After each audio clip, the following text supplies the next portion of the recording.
Everybody, I have somebody who is so inspiring and so much fun. Today we're talking to Heidi Burke, and I had the pleasure of working with Heidi at a large national fitness club in group fitness for many years. And though I'm not there anymore, Heidi is still there. And she is one of the most fun, inspiring group fitness instructors that I have ever worked with, been in a class with. She has an energy that I think everybody's going to love.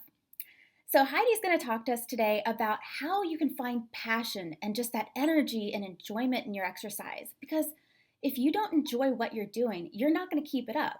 There's no reason to go out and run or lift heavy weights or do these things that you hate. If you love it, do it. If you don't love it, find the next thing. There's exercise for everybody. So, when you're having fun, it's going to be something you look forward to. Now, enough from me. Heidi, why don't you tell us about how you got into fitness? Okay, well, let me preface this all by saying that when I was in my teens and 20s, while I danced, I did ballet, I studied ballet, I did, jazz, blah, blah, blah, all that. I was not a healthful person. I Really? smoked. I was, it was just not a good lifestyle. Yeah. And when I was 28, I met my marvelous husband at a car wash. I'll tell you that story sometime. And I was still smoking and not really working out. And we got married, and he forgave me my smoking habit. And then I found out I was going to have my firstborn child. And I just was like, oh, Lord, I cannot smoke. Yeah. I have to quit this habit. I have to.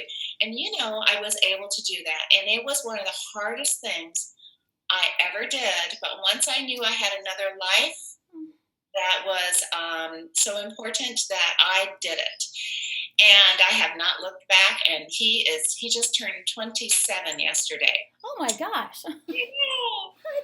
No. Point being is that when I had him, not long after, I was doing some things. I was working for a man at a stables. I was taking riders out around Great Falls. It was a wonderful job. And then I thought, I think I'll go to a gym. And I went to a step class. And I've never been to a step class. And I'm looking around and I'm thinking, I can do this. I thought, well, I can teach this. I was a dancer. I studied ballet and jazz and tap and all that.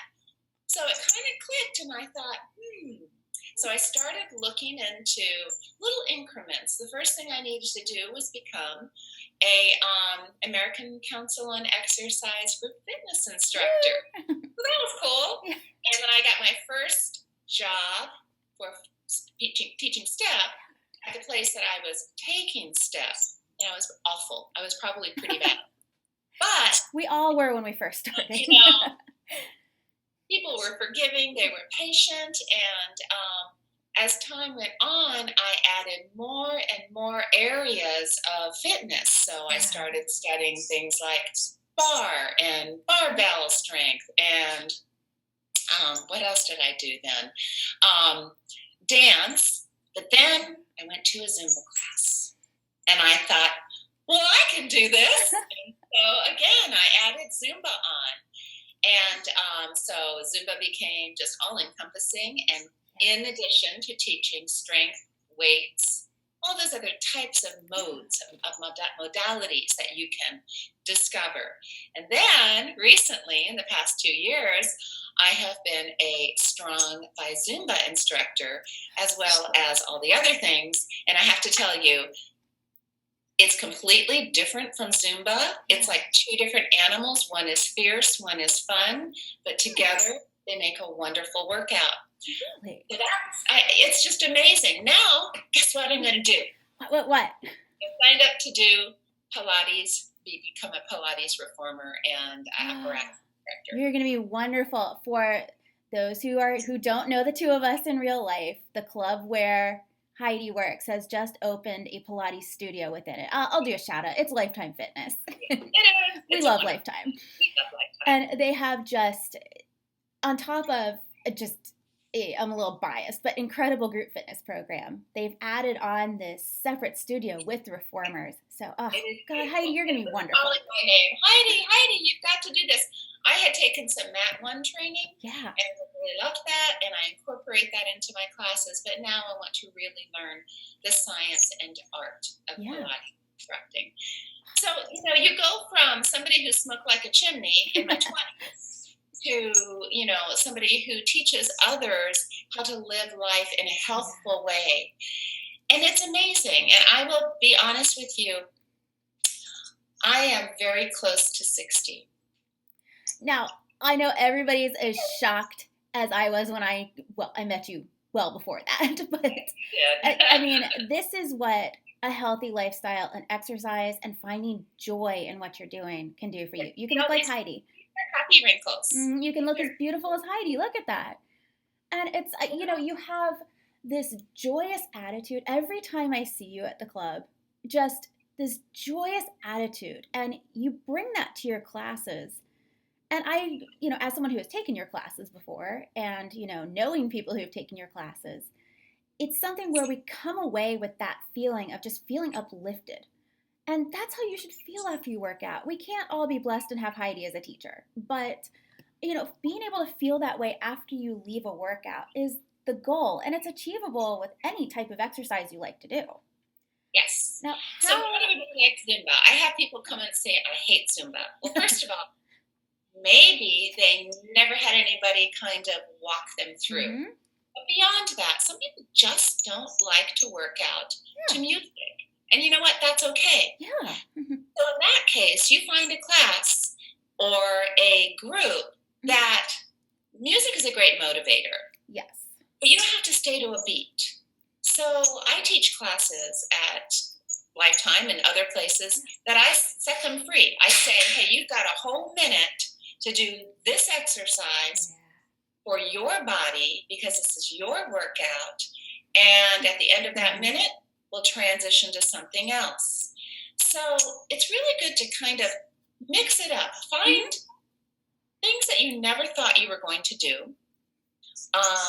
Give them a try. Give them 3 tries. 3 tries. Because first time, you're lost. Second time, maybe. Third time, you might decide that this is the thing you're going to do for a long time. Add it into your repertoire of exercises.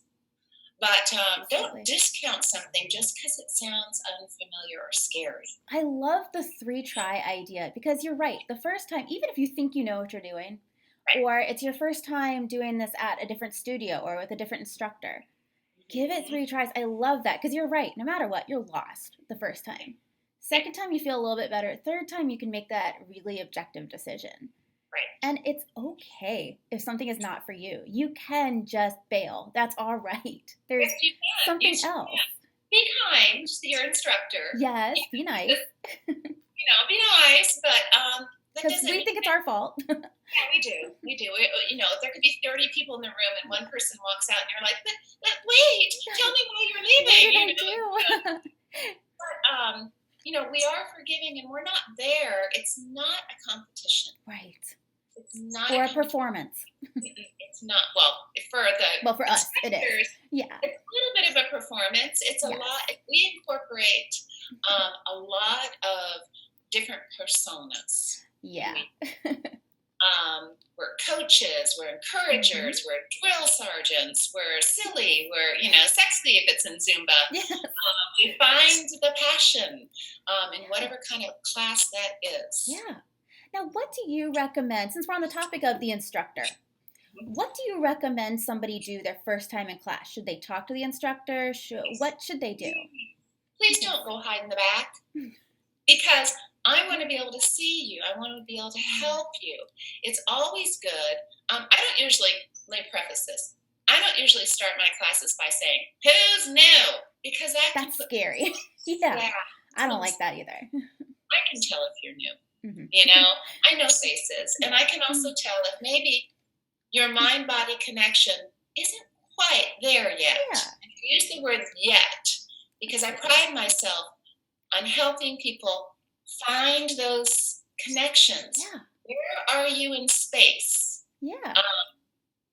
If I say stick your hand out to the right and you stick your hand out to the left, I'm like, So we can work on that. We can work on those wiring issues. Yes.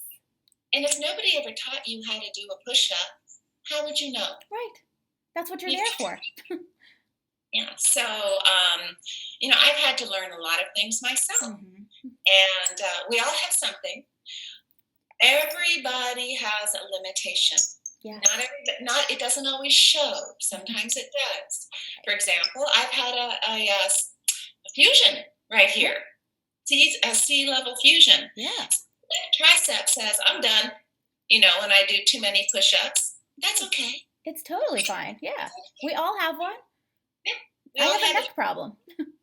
So we work with what we have and we try to maintain and challenge. Okay, so as you get older, have you ever noticed that older people don't usually get up and off the floor, down and up and down and up?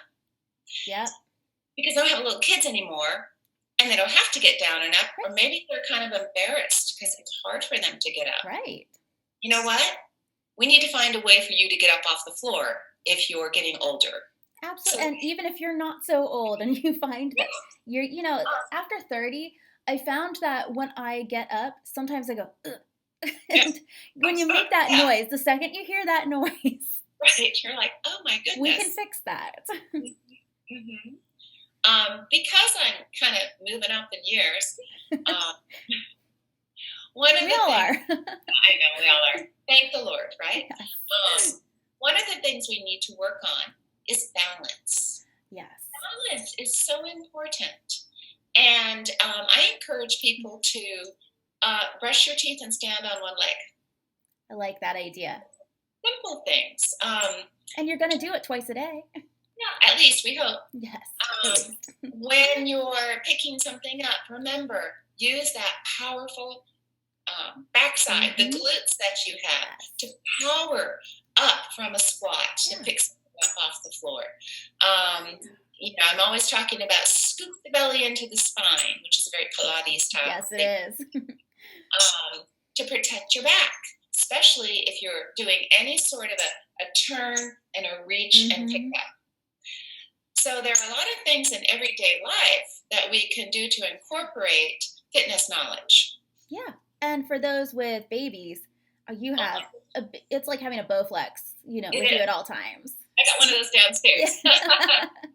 I mean, it's just, it's funny how, moms say, oh, I never go to the gym. Oh my gosh, you go to the gym all day, every day. And, we just have to find ways to incorporate these things into our lives. Let's say you can't make it to a class, or you can't make it to the gym or your run or whatever you found you love to do. There are things all over the house if you're less sedentary and you're up more, you're already winning. There are groups for, let's say, young moms, and young moms, they can't even have time to shower. No. Much less. But you got a stroller and you have a kid. Yep. I bet you have a stroller strides group or some similar moms group in this town. There are all sorts of ways to get yourself out the door with your kids. And then, you know what? Let's say that you don't like being inside. Yeah. Try something new outside. Absolutely. Bike riding. I did something down in Florida, and it humbled me. And I'll be honest with you. One of those moments, yeah. I'm usually really good at new athletic things. I wasn't bad at paddleboarding. Oh, it's so hard. But I was clueless as to how to steer. Yeah. Paddle like a rudder. So the rest of my family is going this way, and I'm like, I hope you have a rescue boat. So the action of paddleboarding was so athletic, and I was just firing my core and my glutes and my shoulders and my arms, but I was going the wrong way. So I had to learn something new. Right. I had to learn to steer with that paddle. Yeah. And so that was fun for me. It was also humbling. It's being able to be a little bit humbled is okay, in my opinion, because we need to challenge our bodies in different ways. And, just like if you don't know how to do a push-up, it's not your fault. If No, you don't know how to paddle, not your fault. If you that's try right. some class or an exercise or an activity that you've never done before, how would you have known how to do it? So being patient with yourself, just like with your story, you were having fun but going the wrong way. Yep, It's that's it's okay. okay. And I think that's one thing that holds us back in fitness period, whether it's an activity, it's, working out on your own with a trainer in a class, whatever it may be, a sport, is looking silly. And as we get older, there's this, the whole curve of where you are a young kid, you don't care how you look, then you care a lot more, care a lot more, care a lot more. Then you get older and you don't care at all. You're like, But we're still in the middle there. Once you get elderly, you don't really care anymore. But while we're still in that middle point where we care very much how we look and if we look silly and it's part of our self-worth, it's hard to get away from that fear when you're trying new things. And like you'd said, to find your passion, you got to go try that class 3 times. You got to go just do it. yeah, I hold my finger up and I say, no judgment.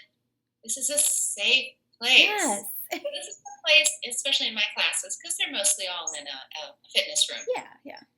And it's nice because there's a feeling of a team. Yes. So we're all in it cheering for each other. We do high fives.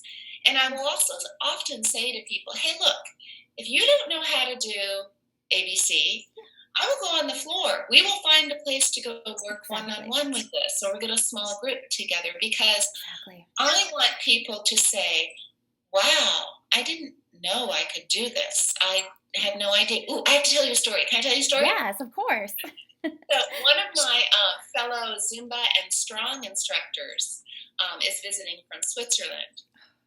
And I met her about a couple years ago, and she started taking my classes at Lifetime. She couldn't even do half of it. She was 110 pounds more than she is now. Wow. And she just kept coming. In fact, she said she didn't like me at first because she couldn't even do a little bit of my classes, but she kept persevering. Yeah. And now she's teaching classes. She has her own business in Switzerland. That's where her family moved to, but she's visiting right now. And this woman has transformed her life, her mental, just her whole mindset, as well as her body. But she is now encouraging other people. So I remember that, okay, so if I have somebody walk into my classroom and they are looking really like, I can't do this, and they're feeling really self-conscious, and maybe they're overweight, that's okay. They just need to do what they can. You just need to move. I think it was one of your classes where you'd said, I don't care what you're doing as long as you're moving. Now, I mean, I'm a hot mess in Zumba, and like amazingly bad. You would never know I had been an athlete. And when you had said that, I was like, okay, I'm just going to move. And sometimes it's in the same direction as everybody else.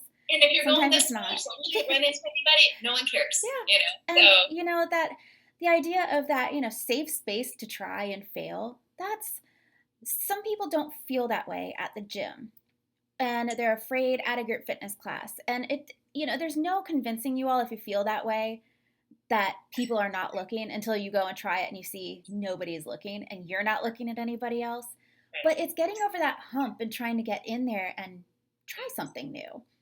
Because if you are not interested, if right now you just hate exercise, it is just a grind to you. You haven't found something you like yet. And you know what? Maybe it's a team sport. Maybe it's an adult league. Maybe it's a class. Maybe it's a trainer. Or maybe it's just walking. Adult softball. Yeah. Softball. You put me on a treadmill, and I'll be going, oh gosh, I must have been here on an hour, and it's 4 minutes. Right.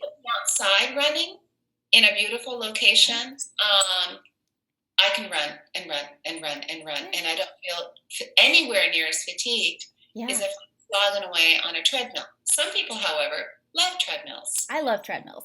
That's just not me. I want to be out trail running when I do run. So, that's just, we find what works. Yeah, absolutely. Find what works is I would say probably the best thing to keep in mind, because there is something that works. Your body is meant to move. We were built to move. Mhm. And finding that thing that works, you might be surprised. My story for getting into group fitness is similar to Heidi's, and it's but like the total opposite type of exercise. So I took a water aerobics class one time, got out, and the instructor said to me, "You should teach this." And I was like, "I've just finished my first class ever." And then I was like, "Yeah, I'm in my mid 20s and overconfident. Sure, I should teach this." I could do that. And that was how it started. And something so unexpected. I went because some of my church lady friends invited me. And then it just ignited this thing that I'd never thought I'd be interested in. And surprise! So sometimes you can be really shocked by something that I'm not saying you're all going to end up being the instructor. Like, You might be. you might be. Heidi and I were. I often pull people up on stage with me that want to be up there. Yes. And I have a couple of them I'm saying, I know you probably have a real job, Mhm. but this is a really good side job, especially for college students. Yes. Because I work at Mason as well. Yeah. So we've had college students come in and start teaching, and now they're on at Lifetime as a group fitness instructor. So, it's because you never know. Like, look where that you could even take you to a side job or a career, which is just, it's Heidi and I are the extreme version of this. But, it just, when you find that thing that lights you on fire, you're more excited to do it. That's how just about every yoga teacher I know, they went through teacher training because it set them on fire. Now, again, we're not saying go become a group fitness instructor, but you might love it that much. The emotional aspect of the anti-anxiety, the stress relief, yes, is such an integral part of physical activity. Yes. So absolutely. if you're depressed, get outside, go do something that gets your body moving. It releases happy endorphins. That's we laugh about it. That's the Zumba high. That's the work. That's the happy place, Yeah. My sister one time said to me, she came to one of my Zumba classes and she said, "Gosh, that's better than an hour of therapy and a lot cheaper." And I said, yeah. You're right, because you didn't think about anything for that whole hour, and you've released happy endorphins, you've got your blood flowing, you've got your heart pumping, you've laughed, you've smiled. What could be better? So people who are battling anxiety and depression, working out, no matter, I don't care if you're sitting in a chair. I have a son that really can't work out that much, but he still goes to the gym. They've just found different ways for him to work out. Absolutely. And, there's fitness for anybody. And your point about getting moving, getting the blood pumping, and, getting out of your anxious rut. Yes, I've been there with depression and understand it's hard to get started. But, there's nothing like that movement, that excitement. And if you're doing this in a group, like we tend to do, you also get a community where these people are looking for you. There's some accountability if you want it. There's, a cat trying to come up on my I have one asleep on my foot. So if you have this community, people who are expecting you, it can start to have that effect of not only you are more likely to go to that class, you're more likely to enjoy it, more likely to have some support. Yeah, you find your tribe. A tribe, so to speak. Yeah. And you know what? You don't have to go. I like clubs, but you can find classes and activities. I know that the church I go to, they have a aerobics group that's specifically designed for Christians, and it's called Body and Soul. Yeah. So, and then, like I said, there's the stroller strides. There's the mom runs this, this town. There's all sorts of small little box places that, like Orange Theory. That's all the rage. Oh my gosh, everybody loves Orange Theory. Um, It's the new Soul Cycle. I know. There's Soul Cycle. There's Yeah. all sorts of places and things out Yes. there. Um, And there's also, if you go on Meetup, there are different meetups of people who want to do exercise, like a hiking group. And it's nice that, it has that double benefit of it's really hard to make new friends as an adult. it's So you get that too. And right, just all of this works together to make it a fun experience. And you forget that you're working out. right. And you're still Well, sweaty, but you forget you're working out. we do the gym kiss. We don't Yeah, actually. exactly. What's nice though about the club is that I have friends of all ages. Yeah. So it's a nice community because it's a big mixture of cultures and where people are, people from all over the world and yeah. other places. So, and we're not all the same age. We're not all, I've got, teenagers and I think I have like an 80-year-old in some of my classes and it's wonderful. It is, and you get to make these different friends and it's nice to see all these different people coming together to do exercise and to have some fun together. And it's more inspiring than, the usual people you see, your buddies in the weight room. I mean, there are lots of different ways that you can approach fitness to find that passionate, really excitement in it. I agree. Now, what would you recommend to somebody who has not been working out for a while? Say, like, it's been a couple years, or they just never really liked exercise, or they didn't have to exercise until suddenly sitting all day at work and ooh. Yes. Well, I would say that, first of all, fear is such a limiter. It is. And it can be very false. Mm-hmm. False fear. Okay. Yeah. So we talked earlier about safe places. Right. Don't be afraid of looking silly. You're not going to look silly. You might look new, but you're not going to look silly, and no one's going to make fun of you. Not a single person will. And most likely you'll have people trying to assist you that have been there for a while. Yeah. Let me show you how to do this, or the instructor will lend assistance. I think part of it is just taking that step of faith. Yeah. I need to find this. Remember when I told you why I quit smoking? It was because I had somebody else important in my life. Right. It wasn't just me anymore. Right. And I thought, oh my goodness, I'm affecting this new little life inside of me. Mm-hmm. I have to find the strength to put these nasty cigarettes away. And that's tough. It was very tough. That's a very difficult addiction. Yeah. So find your reason. Look around. Look at your family. You want to be there. Yeah. You want to be able to pick your toddler up. You want to be able to pick the grandchild or even the great-grandchild up. Right, yeah. So right now you might not be able to run around, the lake with them while they're on their bike. Yeah. I used to do that. But you can walk around, pushing them. Find your friends. There are all sorts of running groups, walk groups, wheelchair groups. There's everything out there. Thank goodness for the internet. You can find anything and anyone. Yes. It's available to you. You might have to do a little bit of searching, but it's there. I know that in Nova, a lot of the hospitals have health and fitness groups specifically designed for people with heart conditions or diabetes or pregnancy. It's out there. You're not alone. Yeah, and you're right. It might take a little searching, especially if you don't live in a big city like we do. But I bet even those who live in small towns can find some group of people.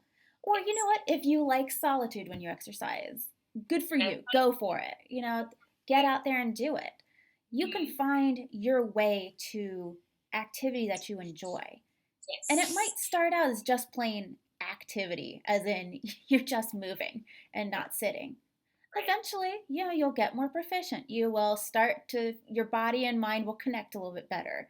You'll understand your limbs going in different directions, Mm-hmm. and it'll get easier. And like you said, you might be walking around the lake, with your grandchild or child or neighbor you're babysitting, anybody, and then you might be jogging with them. Right. We don't all start from, 100. We all start at zero. I think that also for those, I have to caution people who were athletic in Mm-hmm. their high school days or whatever. You're not that's still the same person. Your mind has the ability, Right. okay? But your body doesn't. So you need to be careful of injury. And I'll tell you a personal story. This was like 12 years ago, somewhere around there. I thought, I'd like to go to a dance class because I used to dance. Yeah, of course. Right? Dance class. And the teacher says, okay, now we're going to do cartwheels into the splits. And I thought, well, I used to do that all the time. Of course, So, right? on about the fourth cartwheel into the splits, I feel this rip. Oh no. Oh yeah. And I had ripped part of my hamstring muscle. Oh God. And I'm kind of thinking, I can't believe I just did this. Mm-hmm. It was definitely a tear.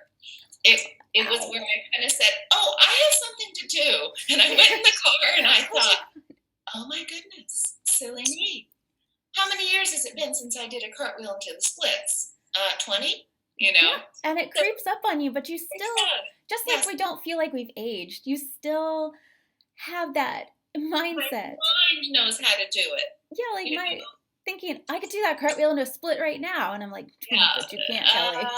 Maybe not without a little practice and stretching. So Yeah. that being said, that's a personal illustration on how we have to remember that while we still have the head knowledge, Mm-hmm. we have the mind knowledge. You might have been, the best sprinter Yeah. in high school. Ain't no more. So you need to be careful with yourself and, Yes. be realistic. Well, that overconfidence and that athletic mind, I've found, at least with me, and I know other people who are athletes, including my husband, where as you get older, you start to feel really bad about yourself. It starts to hit your self-esteem when you can't do what you used to, even though you don't remember that you were essentially a child when you used to do that. This is true. I mean, high school and college athletes, you're still pretty darn young, and your Very body's very different. Although I'll tell you, I am much stronger. Yes. Okay, I'm 59. I am much stronger at 59 than I ever was in my 20s. And then when I actually started teaching classes, let's see, I was 30 something. Yeah. So for the past almost 30 years, I've changed my lifestyle, changed my body, changed my body composition. Yeah. And just changed my whole mindset. And it's never too late to do that, because you're right. You can be stronger than you've ever been. Mm-hmm. Yeah. That's. I mean, I think back to my ladies when I started teaching water aerobics. I looked at them and I was like, "Come on!" I got in the pool with them. I was exhausted 20 minutes in, and they're still going. And we're talking, women anywhere from 50 to 80. So it was a pretty big range. Those 80-year-olds could have kicked my butt because they were consistent in their exercise, they were strong, and, just remembering that it's never too late. Of course, that was a very humbling experience for me, but it's never too late. You can always have the best body of your life, the strongest, the leanest. You can always be the best you. And, we need to let go of this vision of ourselves in high school, especially because you're children, and in our 20s, because, our early 20s, we also didn't have the responsibilities. So making that your ultimate vision of who you want to be, when in reality, like you'd said, you're stronger than you've ever been. And I mean, I'm not skinnier than I was then. I was very skinny. I was what they call skinny fat. Yeah, and you don't want to be that now. Skinny. but I got the bones sticking out up on my Yeah. my collarbones. But now I'm very lean. I Yes. have lots of muscle. It's lean muscle. Now we have to remember. I always tell my people that your object is not to be skinny. No, that's an outcome possibly. It Your might. object is to be fit, strong, and have endurance. Yes. So Yes. that's what we're aiming for in all the classes that I teach. Yeah. So that's my goal for people in the class and for myself too. Yeah, and that's a mindset shift also. And it's something that's become way more popular these days. We have a better understanding of what our goals are with our bodies. And now that this standard has changed from thin and then end of story to strong, lean, have great endurance, feel really good, I think we're in a healthy place socially with what our goals are with fitness. I mean, all the women I work with, their goals are to be strong. They want to, everybody keeps saying toned, lean, strong. And it's nobody has ever said skinny to me, which I was shocked by. Right. And I even tried to goad them into it. Yeah, no, I mean, it's just, I want my friends and family to be confident, Yes. to be feeling like they have reasons for getting up every day. Yeah, definitely. And to feel good enough to get up every day. Yes. So. Well, this was a great discussion, and I always love talking to you. So it's always fun. And I think our biggest takeaway here is don't be afraid to go try. It's never too late. You are not going to look silly. Let go of that fear and go try. Yep. So thank you, Heidi. Thank you so much.